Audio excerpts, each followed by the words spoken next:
Қайырлы күн достар, бүгін мен өте дәмі тіл үйіретін самса жасаймын. Асқабақ қосылған самса.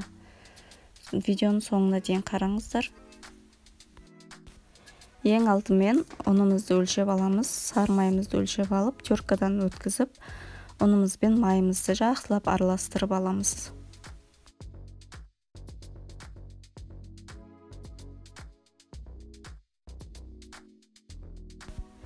Ұнымызды жақсылап араластырып алғаннан кейін мұздай суымызды өлшеп аламыз. Тұзымызды, уксусымызды, 2 жұмыртқамызды қосып, жақсылап араластырып, ұнымызға қосып, жақсылап қамырымызды илейміз.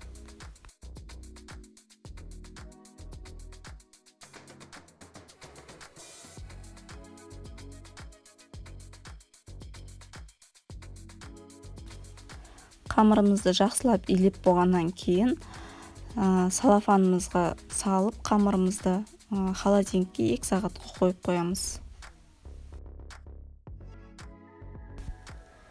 Салмасына асқабақ, пияз, құйрық май қосамын және дәміне қарай тұз, қара бұрыш қосып, жақсылап араластырып аламыз.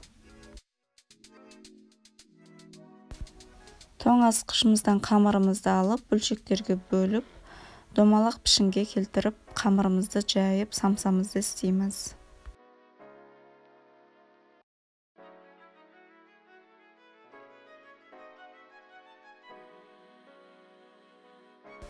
Самсамызды түйген кезде өздеріңіз білесіздер, қалауларыңыз бойынша формасын келтіріп түйе бересіздер.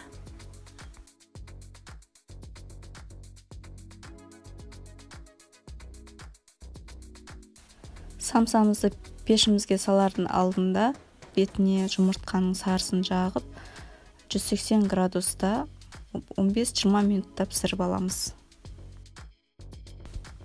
Мінекей менің самсам дайын болды. Өте дәмді, өте керемет болып шықты. Жасап көріңіздер. Менің видеоларым ұнап жатса, лайк басып, комментария жазып кетіңіздер.